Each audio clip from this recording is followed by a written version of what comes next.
Mga bossing, magandang araw po sa inyong lahat. Welcome back ulit sa ating YouTube channel. Sa videong ito, update po tayo sa talyer and yung mga ginagawa dito. Ayan, yung nasa harap nyo po ngayon, ayan po yung project na nire-restore natin. May full video po yan ng ating restoration. Ayan, kung paano siya pumogi. Ayan, bali na i-upload na natin yung dati niyang itsura. Ayan, ngayon baklas-baklas na, ina-assemble. Ayan, kung makikita nyo, ayan yung molly niya sa harap.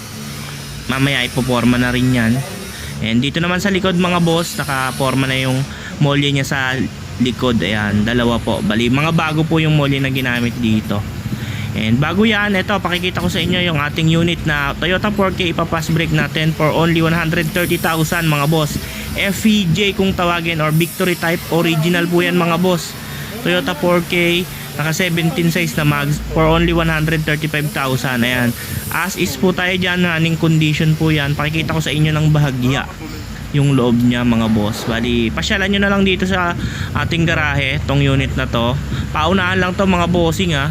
Ayan o, kompleto mga gauge nya, stainless pati flooring. Ayan po, ayan, FPJ siya. Ayan po siya oh, yun yung forma niya. And ito naman mga boss, itong isang to bangga to sa tropa natin mag-iisda yan. Ito yung picture niya nung nabangga.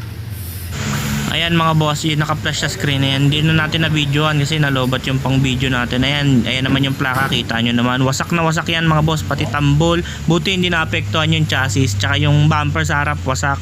Isang buong siding to, tapos yung roll bar nya may kupi din. Ayan, then lipat naman tayo dito sa kabila mga boss.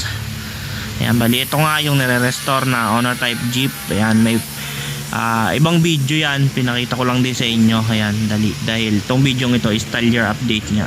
And ito naman, ito, konti na lang to mga bossing. Dadalhin na namin to sa upholsteryhan. Yung makina na to, naisukat na dyan yung pinaka filter nya or yung racing filter. Maganda yan, lalo na kapag natapos mga boss. Ayan, konti na lang yung kulang nito, dadalhin na natin sa upholsteryhan. Bali yun nga, yung racing filter nya binabapping na. Tapos dito naman sa gilid mga boss, ayan o, tapos na yung kanyang wiring.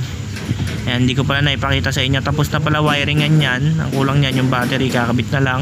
Tapos tumatakbo na rin to. Ayan yan, naipit lang to. Tapos dadalhin na natin sa upholsteryhan. Yung mga pinto nya, yung mga door lock nya, okay na. Ayan o, talaga namang fabricated na natin yan mga boss. Talagang good na good. Ayan, sa ibang mga double cab na ganon is single lang yung pinto nila, hindi kagaya ng mga binubuo natin. Then ito pala si Beetle, yung update kay Beetle. Tapos na to mga boss, nagpahabol lang yung may-ari ng mismong toolbox sa ilalim ng upuan. Tapos ayan, yung kanyang fuse box, nilagyan natin ng cover para hindi siya mabasa ng tubig kapag umuulan na yan. Tapos na rin yung wiring nito mga boss. Bali meron na lang coating itatap sa kanyang mga gauges kasi talagang pahirapan yung wiring nito, pero ginawa natin ng paraan para mapalinis yung kanyang mismong wiring mga bossing.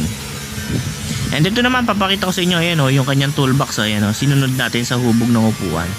Ayan, kung mapapansin niyo, stainless po yan mga boss, hindi lang nababapping pa, gawa ng kakagawa nga lang.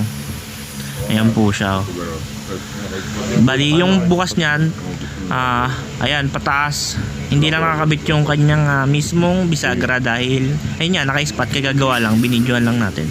Tapos ito, yung mga switch ng air suspension nya, may kulang pa dyan, hindi pa natin na bibili. May request pa yung wiring, meron pa naman babalikan dito pero konting-konti na lang. And the rest tong unit na to is 90% na. Bali ang kulang na lang sa kanya is retouch ng pintura, tapos yun nga yung wiring, then yung upholstery. Madali naman na yun mga boss. Then ito, yung isa naman na to is pambenta rin natin to, box type to. Ganito yung magiging itsura nya, no? Ipipin ko na sa inyo sa screen. Ayan, yan, bali ganyan yung magiging itsura nya pag natapos, pero hindi sila parehas ng mags. Ayan, then ito naman yung Tamiya. Ito malapit na rin matapos nito. Ang kulang niya na lang is yung pintura nya ng under chassis tsaka pintura ng engine bay. Bali ayan, meron na rin siyang bagong salamin kung makikita ninyo. At yung mags nya naman nandyan lang. And ayun, yung dating differential nya napalitan na rin natin ng Gemini na suspension. Ayan, dalawang trabaho tayo dito mga bossing. Ayan, bali, tapos na yan. Ayun na lang yung kulang, pintura ng under chassis tsaka wiring. Bali, ayun lamang po.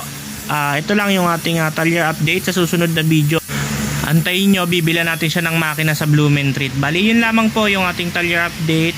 Bago nyo lisanin yung video ito, huwag nyo po kalimutang i-click ang subscribe button at i-on ang notification bell para lagi kayong updated sa mga video na ilalabas namin tungkol sa Honor Type Jeep. Yun lamang po mga boss. See you sa next video. Maraming salamat sa inyong lahat.